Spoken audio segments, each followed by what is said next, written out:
Doctor Baba Saheb Ambedkar open university.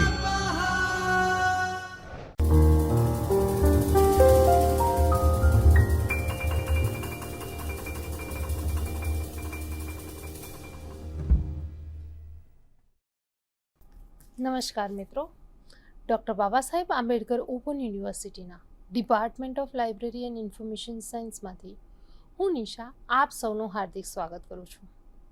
મિત્રો, BLIS 108 એટલે કે ગ્રંથાલય યાંત્રિકીકરણ અને નેટવર્કિંગ, જેના વિશે આપણે ઘણું બધું શીખી ગયા છે. મિત્રો, આજે આપણે ગ્રંથાલય યાંત્રિકીકરણ કરવા માટે આપણે પ્રપોઝલ તૈયાર કરવાનું હોય છે, એની રૂપરેખા બનાવવાની હોય છે, નેગોશિએશન અને ડેટા કન્વર્ઝેશન માટેની એક અનુક્રમણિકા તૈયાર કરવાની હોય છે, તેના વિશેની ચર્ચા કરશું. મિત્રો, સ્વયં સંચાલિત ગ્રંથાલય પદ્ધતિમાં તાજેતરમાં વિકાસમાં દરખાસ્ત માટેની વિનંતી એ માહિતીનો એક સારો સ્ત્રોત ગણવામાં આવે છે, જેને અલગ અલગ ગ્રંથાલયોમાં અલગ અલગ એસોસિએશનમાં ગ્રંથાલય વિજ્ઞાનના નિષ્ણાંતો દ્વારા વિકાસ કરવામાં આવે છે. હવે ગ્રંથાલય વિજ્ઞાનના વિક્રેતાઓ અને વિકાસકર્તાઓ પાસેથી નક્કી કરેલી જરૂરિયાતો, સૂચિત ધોરણો અને સેવાઓની માંગ વગેરે દરખાસ્ત માટેની વિનંતીના અભ્યાસ દ્વારા મદદરૂપ બને છે. સંકલિત ગ્રંથાલય પદ્ધતિ અને ગ્રંથાલય યાંત્રિકીકરણના મેનેજર માટે પણ આ એક માર્ગદર્શન સમાન દસ્તાવેજનું કાર્ય કરે છે. હવે દસ્તાવેજ માટે વિનંતી એ ગ્રંથાલય પદ્ધતિના સપ્લાયર પાસેથી બોલી માટેની એક ઔપચારિક વિનંતી છે. દરખાસ્ત માટેની વિનંતી એ સંકલિત ગ્રંથાલય પદ્ધતિને વિક્રેતાઓની રૂપરેખા, એના હેતુ, એનું કાર્યક્ષેત્ર, વર્ણનાત્મક માહિતી, સેવાઓની જરૂરિયાત, લઘુત્તમ ધોરણોની જરૂરિયાત, વહીવટી અને સલામતીના મુદ્દાઓ વગેરે વ્યાપક રીતે ગ્રંથાલય યાંત્રિકીકરણ માટે પૂરા પાડવાના છે. ગ્રંથાલય યાંત્રિકીકરણ સાથે ભવિષ્યની યોજનાઓ સંબંધિત અને ગ્રંથાલયની જરૂરિયાત, તેની અગ્રતાને ઓળખવા માટે દરખાસ્ત માટેની વિનંતીની પ્રક્રિયા ઉપયોગી નીવડે છે. દરખાસ્ત માટેની વિનંતીથી ગ્રંથાલય સંસાધનોની જરૂરિયાતની પૂર્તિ કરવી, સેવાની જરૂરી હોય તો તેને રજૂ કરવી, જરૂરી ધોરણોને ટેકો આપવો, સંકલિત માહિતી પદ્ધતિ માટે પસંદગીના માપદંડો અને સોફ્ટવેર વિક્રેતાઓની આવશ્યકતા વગેરેનું સૂચન કરે છે. અને ગ્રંથાલય યાંત્રિકીકરણ પ્રોજેક્ટ માટેની સમય મર્યાદા નક્કી કરવામાં આવે છે, અને ત્યારબાદ દરખાસ્ત માટેની વિનંતી એ ગ્રંથાલય પદ્ધતિ તરીકે અમલ કરવા માટે એક જટિલ દસ્તાવેજ ગણવામાં આવે છે. આ તો એનો અર્થ થયો. હવે તેના હેતુ અને જરૂરિયાત વિશે આપણે પ્રકાશ પાડીએ તો ગ્રંથાલય યાંત્રિકીકરણની પદ્ધતિને વિકસિત કરવા માટે એક સંકલિત ગ્રંથાલય પદ્ધતિનું આયોજન અને તેના અમલીકરણ માટેના દસ્તાવેજ માટેની વિનંતી એ એક દસ્તાવેજનું કાર્ય છે. હવે ગ્રંથાલય યાંત્રિકીકરણ માટે પ્રથમ પગથિયું છે કે દસ્તાવેજ માટેની વિનંતીની વિકસિત કરવી. દસ્તાવેજ માટેની વિનંતી એ ગ્રંથાલય યાંત્રિકીકરણ માટેનું પાયાનું કામ કરે છે. જેમ કે એક બિલ્ડિંગ બાંધવા માટે આપણે જે નકશો બનાવીએ, તો દરખાસ્ત માટે વિનંતીનો મુખ્ય હેતુ આપેલા બે કાર્યો સિદ્ધ કરવાનો છે, જેમાં એક એ છે કે સંકલિત ગ્રંથાલય પદ્ધતિઓના મૂલ્યાંકનમાં ગ્રંથાલયના માર્ગદર્શન બનવું, અને બીજું છે વધુ યોગ્ય પદ્ધતિથી પસંદગી અને પ્રાપ્તિ કરવા માટે ગ્રંથાલયને મદદરૂપ થવું. જોકે કહી શકાય કે ભારતની મોટા ભાગના ગ્રંથાલયો વિદેશ સહિતના પોતાની સંકલિત ગ્રંથાલય પદ્ધતિ માટે દરખાસ્ત માટે વિનંતી તૈયાર કરતી જ નથી. દરખાસ્ત માટે વિનંતી તૈયાર કરવાની પ્રક્રિયા જરૂરિયાતને ઓળખી શકાય, અગ્રતા, તેના વિકલ્પો, ભવિષ્યના ગ્રંથાલયની ICT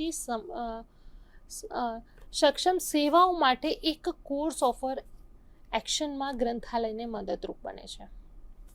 વધુમાં ગ્રંથાલય ઓપન સોર્સ સોફ્ટવેરનો ઉપયોગ કરવાનું નક્કી કરે તો આ ધ્યેય અને જરૂરિયાતને તેને ધ્યાનમાં રાખીને ઓપન સોર્સ સોફ્ટવેર કસ્ટમાઇઝ કરવા માટે પણ માર્ગદર્શન સમાન બની રહી છે. દરખાસ્ત માટે ની વિનંતીનો અર્થ છે કે દરખાસ્ત માટે વિનંતી એ લાઇબ્રેરી સિસ્ટમના સપ્લાયરોને બોલી માટે એક ઔપચારિક વિનંતી છે અને આરએફપી એક વ્યાપક દસ્તાવેજ છે જે વિક્રેતાની રૂપરેખા, તેના હેતુ, તેનો અવકાશ, તેનું વર્ણન, તેની ન્યૂનતમ સાથેની સિસ્ટમ સાથેની જરૂરિયાતો વગેરે પ્રદાન કરે છે. હવે દરખાસ્ત માટેની વિનંતી એ ગ્રંથાલય સિસ્ટમ ખરીદીનું કેન્દ્ર છે અને લાઇબ્રેરીના કર્મચારી સભ્યો વચ્ચે પુસ્તકાલયના મિશન, જરૂરિયાત, તેની અપેક્ષાઓ અને તેની સુસંગત નિવેદન વિકસાવવા માટેના પ્રયત્નોનું એક પ્રતિનિધિત્વ કરે છે. તે માનો કે એક સાધન બની જાય છે જે સંસ્થાઓ દ્વારા વિક્રેતાઓમાં સ્પર્ધાત્મક દસ્તાવેજને પ્રોત્સાહન આપી ઉત્પાદનો અને સેવાઓ ખરીદવા માટે વપરાય છે. મિત્રો, આરપીએફનો ઉપયોગ સંસ્થાની પ્રાપ્તિ પ્રક્રિયાથી આગળ વધે છે.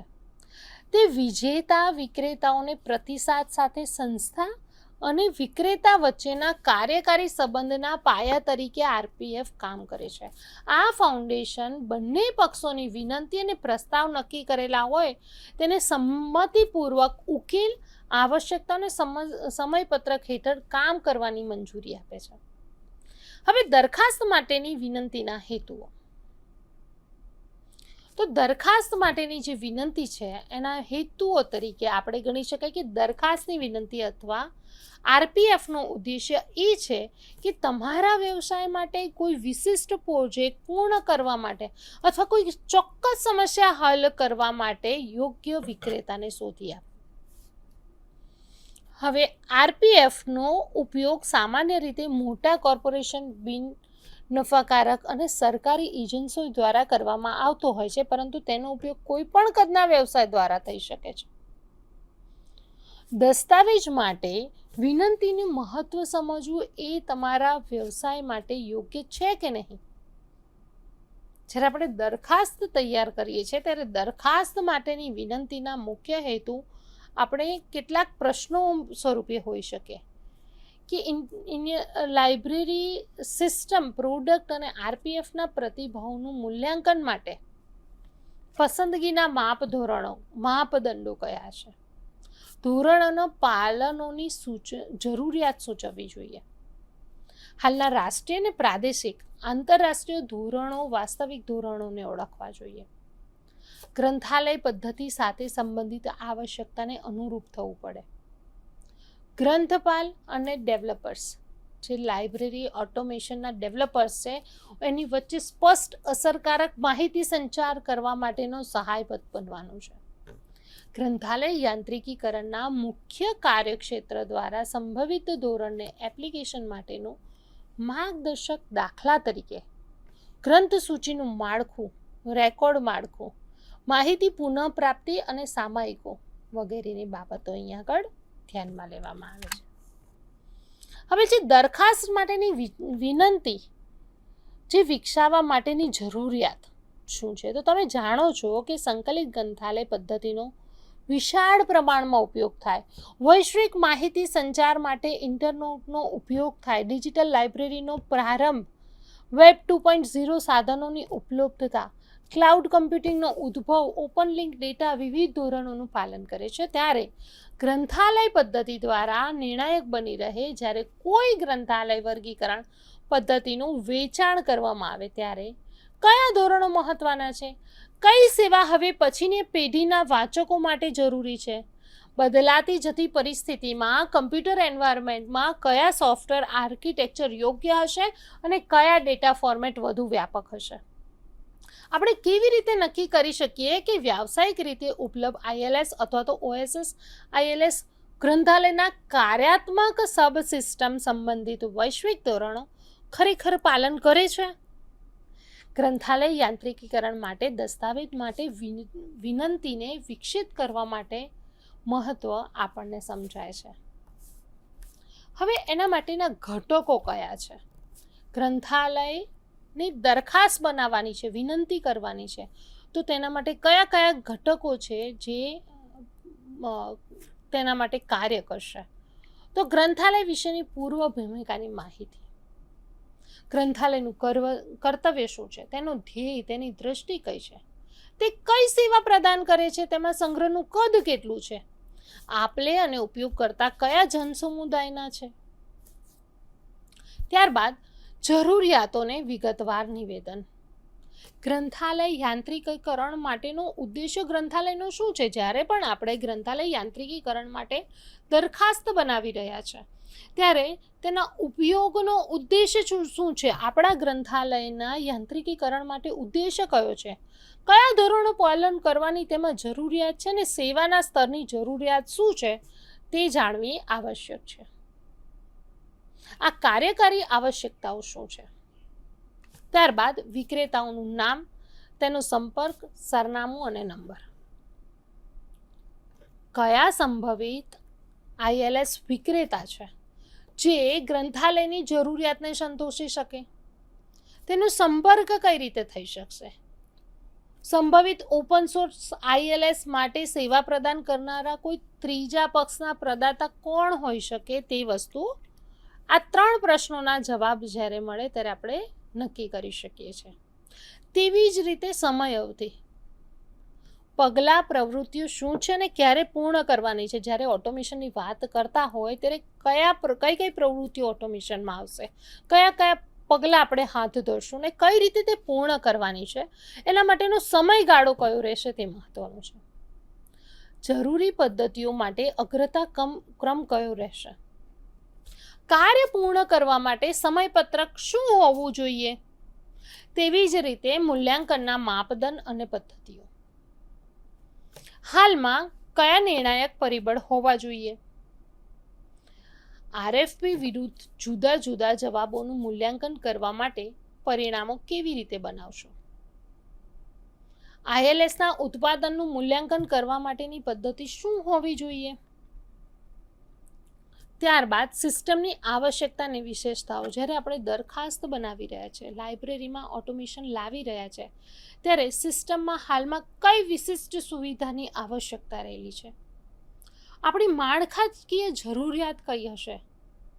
સોફ્ટવેરનો સ્તરની જરૂરિયાત કઈ હશે? કયા સ્તરના સોફ્ટવેર્સ આપણે વસાવવા જોઈશે? ત્યારબાદ ભાવતાલ માટેની વિનંતી પણ કરવાની હોય છે. ભાવતાલનું ફોર્મેટ આપણે કેવી રીતે બનાવશું? સિસ્ટમનો ખર્ચ કેટલો થશે? ઓનસાઇટ સેવાઓ અને સોફ્ટવેર અપડેટની શરતો આપણી કઈ હશે એ નક્કી કરવાની હોય છે. રોકાણ પર વળતરની ગણતરી કેવી રીતે કરી શકાશે? આવી જ રીતે તબક્કાઓ, દરખાસ્ત માટે વિનંતી વિકસાવવા માટે વિવિધ તબક્કાઓ કેવા હોય અને કઈ રીતના હોય. મિત્રો, આગળ જે આપણે વાત કરી કે વિનંતી, આપણે જ્યારે દરખાસ્ત બનાવવાની છે, વિનંતી કરવાની છે, ત્યારે કેવા પ્રકારના ઘટકો એનામાં અસર કરશે અને એના માટે આપણે જે પ્રશ્ન પૂછ્યા છે એ પ્રશ્નોના જવાબ રૂપે જ્યારે આપણે જવાબ મળે ત્યારે આપણે કહી શકીએ કે દરખાસ્ત માટેના આ ઘટકોની જરૂરિયાત રહેલી છે.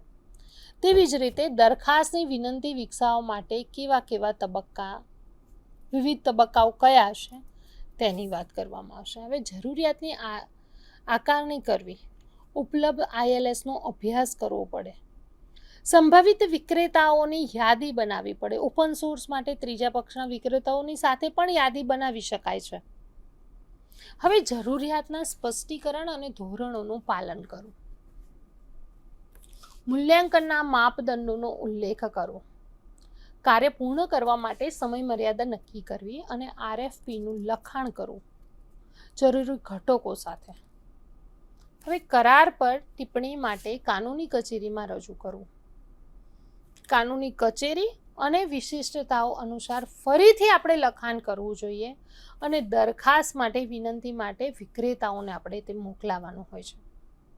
વિક્રેતા પાસેથી જ્યારે દસ્તાવેજ હોય એ પ્રાપ્ત કરવાનો થાય અને પરિણામોનો સમૂહ સાથે દરખાસ્તોનું આપણે મૂલ્યાંકન કર્યા બાદ વિક્રેતા એટલે કે ત્રીજા પક્ષના સેવા પ્રદાન કરનારી ટૂંકી સૂચિ આપણે તૈયાર કરવાની હોય છે.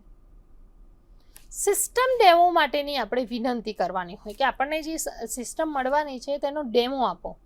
સિસ્ટમની ખરીદી કરવી અથવા તો ખરીદી ચાલુ રાખવી, આખરી કરાર તૈયાર કરવો. છેલ્લે આપણે જે દરખાસ્ત છે એનો કરાર તૈયાર કરીએ છીએ ને ત્યારબાદ સિસ્ટમનું અમલીકરણ, અને અમલીકરણ કર્યા બાદ આપણે મૂલ્યાંકન કરવાનું હોય છે. દરખાસ્તના તબક્કા હોય એની સમય મર્યાદા કેવી હોય, તો દરખાસ્તમાં જુદા જુદા મુદ્દાઓને સમય મર્યાદામાં વિભાજિત કરવામાં આવે છે. હવે આપણે એક અનુમાન લગાવીએ અને એક પ્રપોઝલ આપણે તૈયાર કરીએ. દરખાસ્તનું મૂલ્યાંકન કરેલું છે, હવે એક આપણે રિક્વેસ્ટ પ્રપોઝલ તૈયાર કરીએ છીએ. માનો કે આપણે પ્રપોઝલ તૈયાર કરીએ છીએ ડૉક્ટર બાબા સાહેબ આંબેડકર ઓપન યુનિવર્સિટીની લાઇબ્રેરી છે એના ઓટોમેશન માટેની પ્રક્રિયા આપણે દરખાસ્ત બનાવી રહ્યા છીએ. તો આપણો હેતુ શું હશે? તો દરખાસ્ત માટે આ વિનંતીનો હેતુ સેવાઓ તરીકે સોફ્ટવેર માટેની લાયક વિક્રેતાઓનો શોધ કરે છે. ડૉક્ટર બાબા સાહેબ આંબેડકર ઓપન યુનિવર્સિટીની લાઇબ્રેરી માટે એક એકીકૃત સૂચિ સાથે લાઇબ્રેરી યાંત્રિકીકરણ માટે એક જ વિક્રેતાની પસંદગી કરશે જે સોફ્ટવેર, ડેટા કન્વર્ઝન સેવા, ઇન્સ્ટોલેશન, તાલીમ, ચાલુ વર્ષની ખરીદી, ટેકનિકલ સપોર્ટ, લાઇબ્રેરી મેનેજમેન્ટ સોલ્યુશનની જાળવણી કરશે. આપણી પ્રપોઝડ સિસ્ટમ કઈ હશે? તો પ્રેઝન્ટ લેવલ એસ્ટિમેટેડ 5 યર્સનું ગ્રોથની બિબ્લિયોગ્રાફી રેકોર્ડ્સ આશરે 40,000 થી 60,000 જેટલા આપણા રેકોર્ડ હશે. એ આઇટમ્સ કોપીઝ જે છે, વોલ્યુમ્સ છે 40,000 થી 60,000 સુધીના, તેના રેકોર્ડ્સ જે પેટર્ન રેકોર્ડ હશે 3 થી 5,000 હશે. એન્યુઅલ સર્ક્યુલેશન આપણું 80,000 થી 90,000 સુધી હોઈ શકે છે અને એન્યુઅલ ઓર્ડર પ્લેસ્ડ આપણે 7 લાખથી 9 લાખનો કરીએ છીએ. સિરિયલ સબસ્ક્રિપ્શન આપણે 200 to 300 સુધીનું કરીએ છીએ. અને સબમિશન માટેની રિક્વાયરમેન્ટ કઈ હશે? આ તો આપણી જે જરૂરિયાત છે તેની વાત આપણે કરી કે આટલી વસ્તુ માટે આપણે પ્રપોઝ કરી રહ્યા છીએ, એક દરખાસ્ત મંગાવી રહ્યા છે. હવે જે દરખાસ્ત આવવાની છે એની રિક્વાયરમેન્ટ કઈ હશે? તમે વિદ્યાર્થી માહિતી સિસ્ટમ વર્ણન સાથે ડેટા એકીકરણ, ડેટા સુરક્ષા અને ડેટા ગોપનીયતાનું વર્ણન, સિંગલ સાઇનનું ક્ષમતાઓ પર વર્ણન, ટેકનિકલ સપોર્ટ વિકલ્પોનું વર્ણન, ત્યારબાદ યુનિફાઈડ કેટલોગમાં ડેટાબેસીસ મર્જ કરવાનું પણ વર્ણન આપણે અહીંયા કરવું જોઈએ. કિંમત બજેટનું કોષ્ટક ફોર્મલ અને ઔપચારિક ભાવમાં સાથે આપણે સમાવેશ કરવાનો હોય છે. તેમજ આપણે સંદર્ભ આપવાના હોય છે કે બધા ડૉક્ટર બાબા સાહેબ આંબેડકર ઓપન યુનિવર્સિટીના જે જરૂરી કાનૂની સ્વરૂપો અને હસ્તાક્ષરો સામેલ છે, નકલોની સંખ્યા અંતિમ તારીખ દ્વારા સબમિટ કરવામાં આવે છે. હવે આ સબમિટ થયેલા જે ડોક્યુમેન્ટ છે એની સિસ્ટમ કઈ પ્રકારની રિક્વાયર્ડ રહેશે? તો રિક્વાયર્ડ 6 મોડ્યુલ્સ ફોર લાઇબ્રેરી ઓટોમેશનના 6 મોડ્યુલ્સની આપણે રિક્વાયર્ડ છે. એમાં એક્વિઝિશન છે, કેટલોગિંગ છે, ક્લાસિફિકેશન, સર્ક્યુલેશન છે, ઓપેક છે અને સિરિયલ કંટ્રોલ છે, અને છઠ્ઠું છે એડમિનિસ્ટ્રેશન. આટલા 6 મોડ્યુલ્સની આપણે જરૂરિયાત છે. પ્રપોઝલ શિડ્યુલ બનાવવાનું છે. આ પ્રપોઝલ બનાવતી વખતે શિડ્યુલ પણ આપવાનું છે કે RFP પ્રકાશિત થશે 14 ડિસેમ્બર 2022ના અને ખુલશે 17 જાન્યુઆરી 2023ના સવારે 10 વાગે. હવે RPFનું EST મૂલ્યાંકન 17 થી 18 જાન્યુઆરી 2023ના થશે ને ઓનલાઈન પ્રસ્તુતિ એની 29 જાન્યુઆરીથી 2 ફેબ્રુઆરી સુધી 2023 સુધી થશે. હવે ટ્રસ્ટી મંડળની બેઠક પણ અહીંયા મળશે, જે બોમ્બ હોય છે, બોર્ડ ઓફ મેનેજમેન્ટની એક મિટિંગ મળશે અને એમાં એ ઓપન થશે. સબમિશન ઓફ પ્રપોઝલ, કેટલા વાગ્યા સુધી તમે સબમિશન કરાવી શકશો એની તારીખ આપણે આપવાની હોય છે, અને ત્યારબાદ આવેલ દસ્તાવેજો સ્વીકારવામાં નહીં આવે એવું પણ આપણે દસ્તાવેજમાં જણાવવાનું હોય છે. દસ્તાવેજની હાર્ડ કોપી અને PDF બંને સ્વરૂપમાં નીચેના સરનામા ઉપર અને ઈમેલ ID પર મોકલાવવું આવશ્યક છે. આવી રીતની એક પ્રપોઝલ તૈયાર થાય છે અને એ પ્રપોઝલ આપણે વિવિધ માધ્યમો દ્વારા મોકલાવીએ છીએ અને ત્યારબાદ એડ્રેસ આપવામાં આવે છે અને એ એડ્રેસ પર એમને પ્રપોઝલ મોકલવાની હોય છે. દરખાસ્તની જે પ્રાપ્તિ નિયુક્તિ તારીખ અને સમય મુદત પહેલાં થવી જોઈએ. રજૂ કરાયેલ દસ્તાવેજ યુનિવર્સિટી લાઇબ્રેરીની લેખિત સૂચનાઓ દ્વારા પાછો ખેંચી પણ શકાય અને સુધારેલ દસ્તાવેજ ફરીથી સબમિટ કરી શકાશે. એ જે તે ગ્રંથાલય અથવા સંસ્થા ઉપર આધારિત છે કે એ ફરીથી જમા કરાવી શકશે કે નહીં. દસ્તાવેજ પ્રાપ્તિ નિયુક્તિની તારીખ અને સમય મર્યાદા બાદ કોઈ પણ વિક્રેતાઓ દસ્તાવેજમાં કોઈ પણ ફેરફાર નહીં કરી શકે અથવા તો પાછી નહીં ખેંચી શકે, એની મંજૂરી પણ નહીં મળી શકે તેવું પણ આપણે દરખાસ્તમાં બતાવવું જોઈએ. દરખાસ્ત પસંદગી પ્રક્રિયા અને તેના વાટાઘાટો. એટલે પ્રોસેસ ઓફ પ્રપોઝલ તો પૂરું થઈ ગયું, હવે એનું સિલેક્શન કરવાનું છે. તો વિક્રેતા પાસેથી જે પ્રક્રિયાઓ કરેલી દસ્તાવેજ પ્રક્રિયાઓ તેમજ વિક્રેતા પાસેથી જે કરાર આવેલા છે, પ્રાપ્ત થયેલા દસ્તાવેજની સમિતિના સભ્યો દ્વારા મૂલ્યાંકન કરવામાં આવે છે અને દરેક જરૂરિયાત તત્વોને દરખાસ્તમાં સામેલ કરવામાં આવ્યા છે. નહીં તેની તપાસ કરવામાં આવે છે. કોઈ પણ પ્રકારના ભેદભાવ વગર દસ્તાવેજને સ્વીકારવામાં આવે છે. ત્યારબાદ તેનું મૂલ્યાંકન કરવામાં આવે છે. દરખાસ્તનું મૂલ્યાંકન તો doctor Baba Saheb Ambedkar open university બોર્ડના સભ્યો અને લાઇબ્રેરી સ્ટાફ વચ્ચેની સમિતિની રચના કરવામાં આવે. અને ત્યારબાદ અત્યારે હું આંબેડકર યુનિવર્સિટીની વાત એટલા માટે કરી રહી છું કારણ કે અત્યારે આપણે દરખાસ્ત પ્રપોઝલને ઉદાહરણ તરીકે ડૉક્ટર બાબા સાહેબ આંબેડકર ઓપન યુનિવર્સિટીના યાંત્રિકીકરણ માટેનું એક દરખાસ્ત બનાવી રહ્યા છે, તેના ઉદાહરણ સાથે હું સમજાવી રહી છું. એટલા માટે કોઈ બીજી યુનિવર્સિટી, બીજી લાઇબ્રેરીની પણ દરખાસ્ત હોઈ શકે. મુદ્દાઓ આ ધ્યાન રાખવાના છે અને આપણે ફક્ત ઉદાહરણ દ્વારા સમજી રહ્યા છીએ. ત્યારે વિક્રેતાઓ પાસેથી જે લાઇબ્રેરી માટે સૌથી ફાયદાકારક હશે એને આપણે કરાર આપીએ. લાયક બિટ્સને મૂલ્યાંકન કરવાની કેટલીક બાબતોને ધ્યાનમાં લેવામાં આવે, જેમ કે નિર્ણાયક આવશ્યકતા સાથેનું પાલન, સિસ્ટમ સ્પષ્ટીકરણની યોગ્યતા પણ હોવી જોઈએ, તેનું અમલીકરણ એપ્લિકેશન, તેનો ખર્ચ કે જેમાં સામેલ ચાલુ પરિબળો જેવા કે જાળવણી ફી, વધારાના કર્મચારીની જરૂરિયાત, વહીવટમાં સરળતા વગેરે બાબતોને પણ ધ્યાનમાં લેવાની હોય છે. સમર્થન અને નવી પ્રગતિની સ્થાપના અને વિકાસ ધ્યાનમાં લેવાનો છે. જ્યારે શૈક્ષણિક ગ્રંથાલયની વાત કરતા હોય ત્યારે અગાઉના અનુભવો આધારે વિક્રેતાઓની સેવા અને વિતરણ ક્ષમતાઓ અને તેનો ઇતિહાસ જોવો પડે. વિક્રેતાઓની નાણાકીય શક્તિનો પણ આપણાને ધ્યાન હોવી જોઈએ. વિક્રેતાની પેદાશો ઉપયોગ કરી રહેલ પિયર લાઇબ્રેરીઓ તરફથી મેળવેલ ભલામણો, એટલે બીજી લાઇબ્રેરીમાં પણ એમને જો કામ કર્યું હોય તો તેની ભલામણો પણ મેળવવી જોઈએ. દરેક દરખાસ્તનું મૂલ્યાંકન આરએફપીના જણાવેલ સિસ્ટમ અને કામગીરી વિશેષતાઓ પૂર્ણ કરે છે અને એના આધારે કમિટીના સભ્યો દ્વારા નક્કી કરવામાં આવે છે. હવે વિક્રેતા પાસેથી જે દરખાસ્ત મળી છે તેના મૂલ્યાંકન પછી તેની સ્વીકૃતિ તરીકેનો નિર્ણય લેવામાં આવે અને ત્યારબાદ પસંદગી કરવા માટે લાઇબ્રેરી દ્વારા કેટલાક વ્યક્તિલક્ષી ચુકાદાઓ લેવા માટે આવશ્યક બને છે. હવે વિક્રેતાઓની જે દરખાસ્તો છે તેની પ્રાપ્તિ બાદ સિસ્ટમ મૂલ્યાંકન અને પસંદગી પ્રક્રિયા શરૂ કરવાનો સમય આપવામાં આવે છે. આ પ્રક્રિયામાં ઘણા બધા મુખ્ય પગલાઓ સામેલ છે. જો શક્ય હોય તો મૂલ્યાંકન અને પસંદગીમાં સહાય માટે વ્યક્તિઓનું એક પ્રોજેક્ટ ટીમ બનાવવામાં આવે છે, જો ઓટોમેશનનું થોડું જ્ઞાન ધરાવે છે અથવા જે સ્વયં સંચાલિત ક્ષેત્રમાં કાર્ય કરે છે એવા વ્યક્તિઓને વ્યૂહરચના આયોજન પ્રક્રિયામાં સામેલ કરવામાં આવે છે.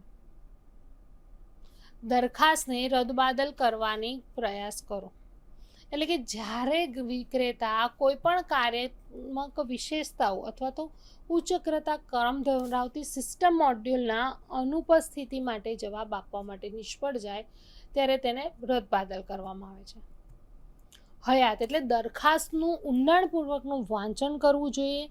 આરપીએફ દ્વારા નિર્ધારિત કરેલ આવશ્યકતાઓમાંથી આવેલ વિચલનો બંનેનો કાળજીપૂર્વક નોંધ લેવી જોઈએ અને કોઈ પણ પાસા કે જેને અસામાન્ય રીતે સારી રીતે સંચાલિત કરો છે, વિક્રેતાઓના પ્રતિસાદનો કોઈ પણ ભાગો કે જે સ્પષ્ટ નથી અથવા વધુ સ્પષ્ટતાની જરૂર છે તેની સૂચિ આપણે બનાવી લેવી જોઈએ કે કઈ કઈ બાબતો એની જે લખી છે જે બાબતો સાથે ગ્રંથાલય સહમત છે, સહમત નથી અથવા તો એને જે સ્પષ્ટતા કરી છે એમાં આપણને કોઈ અસમંજસ હોય તો આપણે એમને પૂછી લેવું જોઈએ.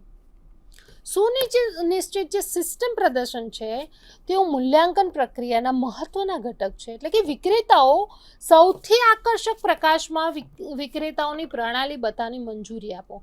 જો કે તમે જે જવાબો મેળવવા ઈચ્છતા હોય તે પ્રશ્ન સામે તમે શું ઈચ્છો છો તે સૂચિ સાથે તૈયાર કરવું જોઈએ. દરેક વિક્રેતા પાસે સમાન સૂચિનો ઉપયોગ કરો. આ વધુ અસરકારક પ્રતિકૂળ સરખામણીને મંજૂરી આપે છે. ત્યારબાદ આવે છે દરખાસ્તની ખર્ચની તુલના. અને આને કમ્પ્યુટરાઇઝ સ્પ્રેડશીટના સોફ્ટવેરનો ઉપયોગ કરી અને આપણે ખર્ચમાં જે વહેલી નજરમાં આવે તે ન પણ હોઈ શકે. ક્યારેક એવું બને કે દરેક વિક્રેતા કેટલાક વર્તમાન ગ્રાહકોનો સંપર્ક કરવો જોઈએ અને એક સરખા પ્રકારના ગ્રંથાલયની સાઇટ્સ અને સમાન કદની હોય કે જ્યાં આગળ સૂચિત કરાયેલા હાર્ડવેર અને સોફ્ટવેર મોડ્યુલ હાલમાં ઉપયોગમાં જ હોય તેની પણ આપણે મુલાકાત લેવી જોઈએ. આરએફપીમાં સૂચિબદ્ધ માપદંડ માટેના પોઈન્ટના મૂલ્યો નક્કી કરવા અને જુદા જુદા દરખાસ્તોના અંકો નક્કી કરવા જોઈએ. અંકોવાળી સિસ્ટમ પ્રથમ ક્રમે અંતિમવાદી બને. ત્યારબાદ આવતો સ્કોર સાથે સિસ્ટમને બીજો ક્રમ અને પછી એક ક્રમ આપવામાં આવે. યાદ રાખો કે કરાર પર હસ્તાક્ષર ન થાય ત્યાં સુધીની પસંદગીની પ્રક્રિયા તો સમાપ્ત થતી જ નથી. શક્ય હોય ત્યાં સુધી કોઈ પણ વિક્રેતાઓ ક્યારેય નહીં જણાવવાનું કે ભૂલો માટે તેઓ દૂર કરવામાં આવ્યા છે. તેમની ભૂલોને કારણે તેમને દૂર કરવામાં આવ્યા છે, ક્યારેય નહીં જણાવવાનું. હવે વિક્રેતાઓ સાથેનો કરાર કરવાનો છે. ત્યારે ડૉક્ટર બાબા સાહેબ આંબેડકર ઓપન યુનિવર્સિટીના ઉદાહરણ તરીકે આપણે લઈ અને પસંદગીના વિક્રેતાનો સંપર્ક કરવામાં આવશે અને કરારના વાટાઘાટ તે પ્રવેશ કરશે. આ ચર્ચા કોઈપણ કરારની શરતોને સમાપ્ત કરશે, કેમ કે હાલના જે સ્થળાંતર ડેટા છે, અમલીકરણની પ્રક્રિયા, સ્વીકૃતિના માપદંડ વગેરે સફળ વિક્રેતાના કરારની સમીક્ષા અને મંજૂરી યુનિવર્સિટી દ્વારા કે સંસ્થા દ્વારા કરવામાં આવે. જો કરાર સ્વીકાર્ય હોય તો તેનો વાટાઘાટ કરી શકાતી નથી. કોઈ પણ અન્ય વિક્રેતાઓ જેમણે દરખાસ્ત રજૂ કરી છે તેની સાથે કરારનો વાટાઘાટો કરવાનો અધિકાર યુનિવર્સિટી લાઇબ્રેરીનો રહે જ છે અને કરી શકે છે. તો લાઇબ્રેરીની વિક્રેતા વચ્ચે એકબીજા સાથે પરસ્પર સંમત છે તેને લેખિત સૂચનાથી જારી કરી અને સ્વીકૃતિ આપવામાં આવે છે. હવે આ દરખાસ્ત અને આરપીએફના તમામ નિયમો અને શરતોને આધારે કરાર થાય છે, સિવાય કે તેમાં સુધારાઓ પરસ્પર કરાર દ્વારા કરવામાં આવે. વિક્રેતાઓ દ્વારા મેળવેલી દરખાસ્તના અપવાદો અથવા તેમના વિચલન હોય, કોઈ આવશ્યકતાઓ અથવા આ આરપીએફના નિયમો અને શરતો હોય તો તે સ્પષ્ટપણે જણાવવાનું આવશ્યક છે કે આવી દરખાસ્તના અપવાદો અથવા વિચલનોને મૂલ્યાંકનમાં ધ્યાનમાં લેવામાં આવશે. દરેક દરખાસ્ત રજૂ કરનાર તમામ વિક્રેતા ઈમેલ દ્વારા વિજેતા એવોર્ડના 3 વ્યાવસાયિક દિવસોમાં દરખાસ્ત મુજબ સૂચિત કરવામાં આવે છે. હવે ભેદભાવ, દરખાસ્તમાં પણ ભેદભાવ હોઈ શકે છે. Doctor Baba Saheb Ambedkar open university library સંકલિત ગ્રંથાલય પદ્ધતિ માટે વિક્રેતા પસંદગી માટે કોઈ પણ ભેદભાવ રાખતી નથી. એટલે કે જાતિ, વંશ, કુટુંબ, રાષ્ટ્રીયતા ભેદભાવ વગર સફળ વિક્રેતા પર સંમત હોવા જોઈએ. તેના કરાર કામગીરીમાં કોઈ જ જાતિ, ધર્મ, સંપ્રદાય વચ્ચે આવવું ન જોઈએ, ભેદભાવ રાખવો ન જોઈએ. ખાસ કરીને આ માહિતી આપણે વિક્રેતાઓને આપવાની હોય છે. ત્યારબાદ સ્કોરિંગ ઓફ પ્રપોઝલ. યુનિવર્સિટી લાઇબ્રેરીના સભ્યોની બનેલી સમિતિ દ્વારા વિક્રેતા પાસેથી આવેલા પ્રસ્તાવની જરૂરિયાત મુજબ દરેક પ્રસ્તાવને નક્કી કરેલા શક્ય પોઈન્ટ્સ આપશે. જે પ્રભાવશાળી દરખાસ્ત થશે, જરૂરિયાતો આપણી પૂર્ણ થતી હશે, તે નક્કી કરેલા માપદંડોને આધારે જ્યારે સ્કોર આપવામાં આવે છે અને એવોર્ડ આપશે અને તે દ્વારા આપણી જે દરખાસ્ત છે તે સ્વીકારવામાં આવે છે. હવે તેનું અમલીકરણ કઈ રીતે થાય છે, ઇમ્પ્લિમેન્ટેશન, તો તેની માટે આપણે તાલીમ આપવાની હોય છે. એટલે કૃપા કરીને વિક્રેતાઓને પ્રશિક્ષણ પ્રોગ્રામનું એકંદરે તાલીમ આપવાની હોય છે. માર્ગદર્શિકા સહિત વિવિધ પ્રકારની તાલીમ આપવામાં આવે. ગ્રંથાલયના ડેટા અને પ્રોફાઇલનો ઉપયોગ કરીને તાલીમ આપવા માટે વિકલ્પોની વર્ણન પણ કરવું જોઈએ. બહુવિધ તાલીમની મુલાકાત બંને પક્ષો દ્વારા સમયપત્રકની સંમતિ સાથે થવું જોઈએ. હવે નવા પ્રકાશન અથવા તો નવા સંસ્કરણના વિતરણ કરવામાં આવે ત્યારે તાલીમ આપવી જરૂરી બની જાય છે. સ્ટાફ અને જાહેર કાર્યો બંને માટે ઓનલાઈન સહાય પ્રણાલીનું પણ વર્ણન કરવું જોઈએ. દરખાસ્તના ભાગરૂપે સમાવિષ્ટ સિસ્ટમ ડોક્યુમેન્ટનું વર્ણન પણ પૂરું થવું જોઈએ, જેમ કે ડેટા કન્વર્ઝન. જ્યારે દરખાસ્ત સમાવિષ્ટ ડેટા રૂપાંતર અને અમલીકરણ સેવાઓનું વર્ણન કરવામાં આવે છે ત્યારે ડેટા કન્વર્ઝન પ્રક્રિયામાં વિક્રેતા અને ગ્રંથાલયની ભૂમિકાઓ અને જવાબદારીઓનું વર્ણન કરો. ડેટા સ્થળાંતરણ અમલીકરણની યોજના પૂરી પાડવા, તેમાં સમયપત્રક, તેમાં અથવા તો સમાંતર કાર્ય માટે જૂની અને નવી સિસ્ટમ બંને પેરેલલ ચાલે તેવી હોવી જોઈએ.